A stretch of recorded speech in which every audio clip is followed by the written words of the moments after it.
Hello, my name is Todd Hollis, and I am a band director at Augusta High School, and I'm also a trumpet player, and I have been asked to coach trumpet players who are participating in the KBA Honor Band this summer.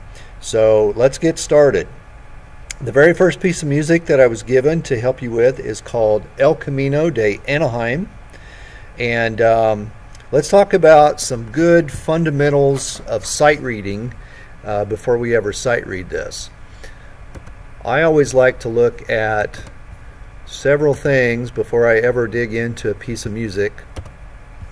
The very first thing I always look at is the key signature. And on this, we see that there is one flat. It's in the trumpet key of F, concert E flat. And as I scan the piece of music down, there are no key changes. I can look on the side of the staff, on the side of the music, and I can see there's no internal key changes. So we stick with one flat. All your B's are going to be flat in this tune. I always look at the time signature, and here we see it's 4/4 time. And as I scan down, I don't see any changes to that. It stays in 4/4 the entire way. I always look at the road map, meaning are there any repeats? Is there a DS, a DC al fine, that sort of thing. And as I look, there is one repeat internally. It repeats from about letter B back to letter A. So take note of that, the first and second ending, of course. Then I always look for tough rhythms. And I think the toughest rhythm in the song is probably the very beginning. There's some syncopation that goes on. I always play that in my head. I'll sizzle and finger through it before I attempt to play it. So I would scope that out and do that. The next thing, are there any tempo changes?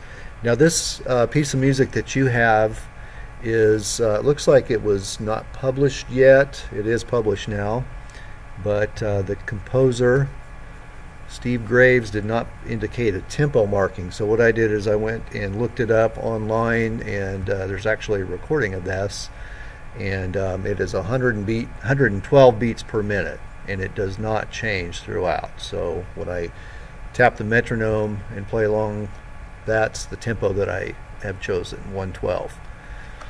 Other things that I look at, let's take a look at some articulations. And let me explain the way that I interpret articulation. So in this one, we have some rooftop accents, also known as staccato accents.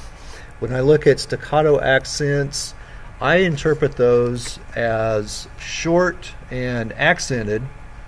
So instead of saying, when I read articulations, instead of going dot, I am not going to cut any classical music off with my tongue. So when I see that, if I was to play 4 quarter notes without any articulation, it would sound like, if you put a rooftop accent, staccato accent on each one of those, I would play it like. So there's some shortness, there's some accent to those, but I'm not cutting those off with my tongue. Likewise, on staccato notes in classical music, like right here at B, I am not going to cut those notes off with my tongue. Now you might have a band director that will tell you to do that and go dat dat dat, but I choose not to cut notes off with my tongue. In classical music, if it was jazz, yes, I would do that, but I would interpret letter B as ta, ta, ta, without cutting them off with my tongue. All right, so that's how I do it. If there's no articulation at all, like at letter A, I'm just going to play those smooth and connected. Okay, so all of this at the beginning has some articulation to it. At A, we don't see any articulation, so I would interpret that as smooth.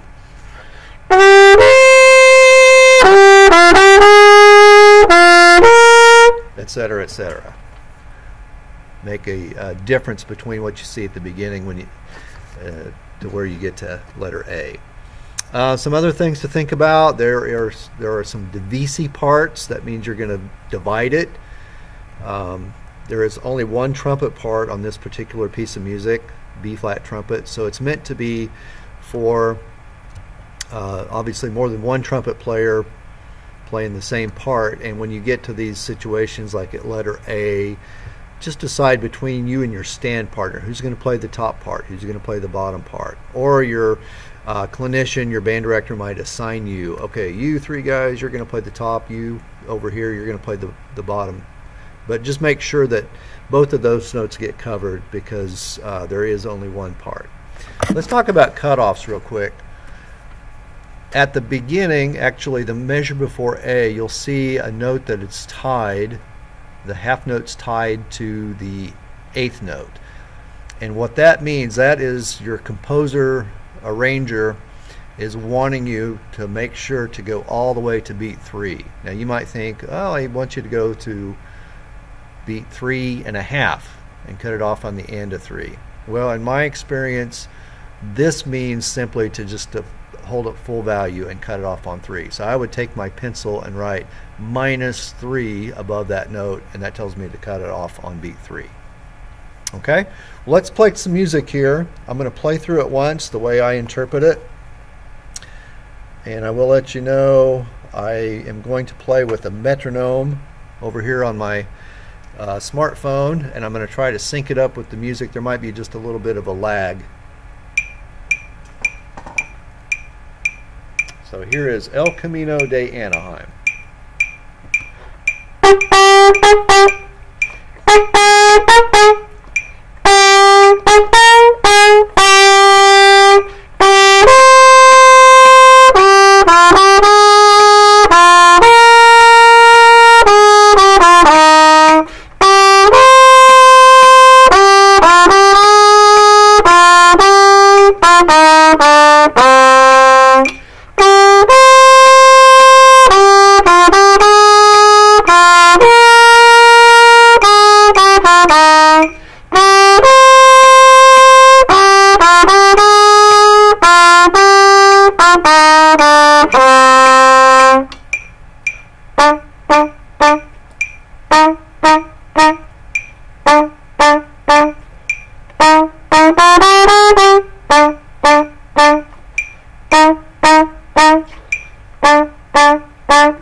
Okay, so there you go. I did make one little mistake up here. I owe it to you. The screen, the cursor didn't go to the next line in time, so I kind of messed up. So the letter before E, it's simply like the beginning.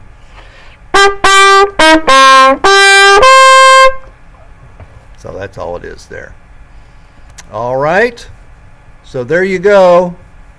That was El Camino de Anaheim. I'm also going to do some tutorials on the other tunes that are in your folder. Thank you.